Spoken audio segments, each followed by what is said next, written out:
Thank goodness I'm alive. October 26, Daniel C. Dennett. A little more than a week ago, I was rushed by ambulance to the Leahy Clinic outside Boston, where it was determined by CT scan that I had a bisected aorta. The lining of the main output vessel carrying blood from my heart had been torn up, creating a two-channel pipe where there should be only one. Fortunately for me, the fact that I'd had a coronary artery bypass graft 7 years ago probably saved my life, since the tangle of scar tissue that had grown like ivy around my heart in the intervening years reinforced the aorta as if it had been wound up with duct tape, preventing catastrophic leakage from the big tear in the aorta itself. After a 9-hour surgery in which my heart was stopped entirely and my body and brain were chilled down to about 45 degrees to prevent brain damage from lack of oxygen until they could get the heart-lung machine pumping, I am now the proud possessor of a new aorta and aortic arch made of strong Dacron fabric tubing sewn into shape on the spot by the surgeon, attached to my heart by a carbon fiber valve that makes a reassuring little click every time my heart beats. I joked with the anesthesiologist, who, like me, is a sailor, saying that with my new Dacron sail and carbon fiber mast, all I needed now was some stainless steel rigging to complete my transformation into a living sailboat. You've already got it, he replied. We put in permanent stainless steel staples to close up your rib cage. Now I'm looking forward to a gentle period of recuperation and reflection, provoked by the flood of supporting messages, cards, visits, and phone calls I'd received since word got out about my latest adventure. Did I have a near-death experience? Did I have any epiphany that perhaps changed my life a little about whether God or an afterlife exists? Yes, I did have an epiphany, but not along the lines some were hoping for. I saw with greater clarity than ever before in my life that when I say thank goodness, this is not merely a euphemism for thank God. Quote, parentheses. We atheists don't believe that there is any God to thank, end parentheses. I really meant thank goodness.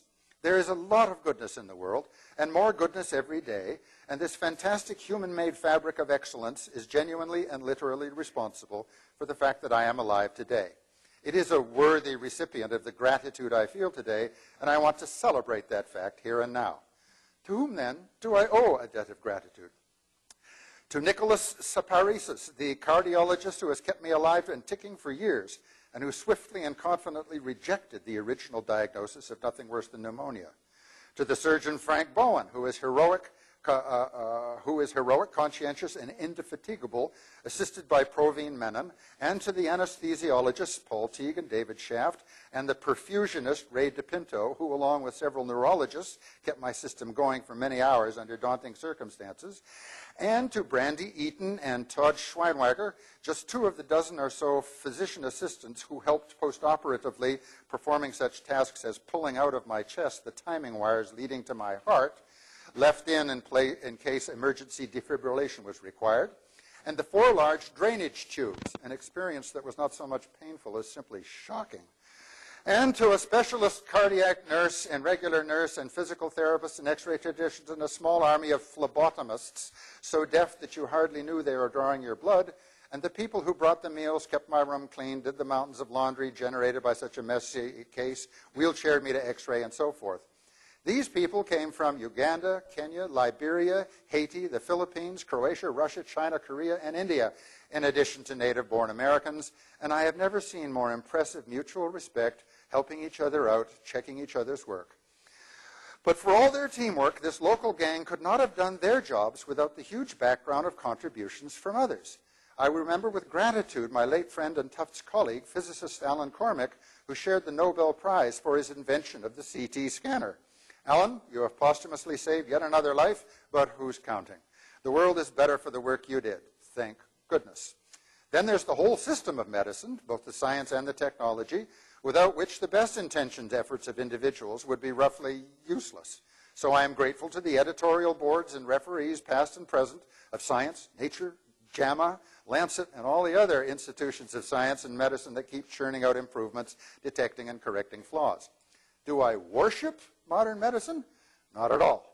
There's no aspect of modern medicine that I would exempt from the most rigorous scrutiny, and I can readily identify a host of serious problems that still need to be fixed. That's easy to do, of course, because the worlds of medicine and science are already engaged in the most obsessive, intensive, and humble self-assessments yet known to human agency, and they regularly make public the results of their self-examination. You can see where he's going here.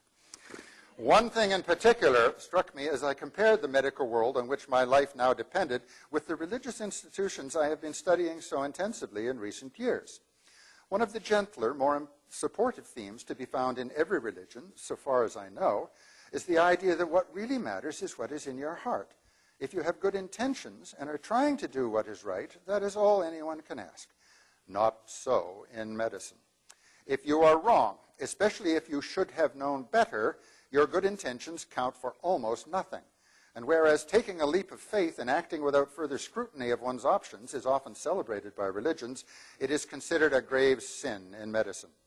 A doctor whose devout faith in his own revelations about how to treat aortal aneurysm led him to engage in untested trials with human subjects would be severely reprimanded, if not driven out of medicine altogether. In other words, whereas religions may make people more moral than they otherwise would be, that's an open empirical question that I've been trying to find answers to. There is a higher standard to be found in the secular world of science. No religion holds its members to the high standards of moral responsibility that medicine does! Exclamation point. And I'm not just talking about the standards at the top among the surgeons and doctors who make life or death decisions every day. I'm talking about the standards of conscientiousness endorsed by the lab technicians and meal preparers too. This tradition puts its faith in the unlimited application of reason and empirical inquiry. Checking and rechecking and getting in the habit of asking, what if I'm wrong? Appeals to faith or membership are never tolerated. Imagine the reception a scientist would get if he tried to suggest that others couldn't replicate his results because they just didn't share the faith of the people in his lab. And to return to my main point, it is the goodness of this tradition of reason and open inquiry that I thank for my being alive today. Concluding paragraph. What, though, do I say to those of my religious friends, and yes, I have quite a lot of religious friends, who have had the courage and honesty to tell me that they've been praying for me? I have gladly forgiven them, of course, for there are few circumstances more frustrating than not being able to help a loved one in any more direct way, and I confess to regretting that I could not pray sincerely for my friends and family in need of time. I translate my religious friends' remarks readily enough into a version of what my fellow Brights have been telling me. Quote, I've been thinking about you and wishing with all my heart, another ineffective but irresistible self-indulgence, that you come through this okay. The fact that these dear friends have been thinking of me in this way and have taken an effort to let me know is in itself, without any need for a supernatural boost, a wonderful tonic. I can say that these messages from my dear family and from my friends around the world would have been literally heartwarming in my case, and I am grateful for the boost in morale to truly manic heights, I fear, boost in morale that it has produced in me. But I am not joking when I say that I have to forgive my friends who say that they are praying for me. I feel about that, taken literally, the same way I would feel if one of them said, I've just paid a voodoo doctor to cast a spell for your health. Or, I've been spending the afternoon in a seance hoping to contact your dead ancestors so that they can put in a good word for you with the keeper of the underworld, end quote. Surely, though, it does no harm if those who can do so pray for me. I'm not at all sure about that.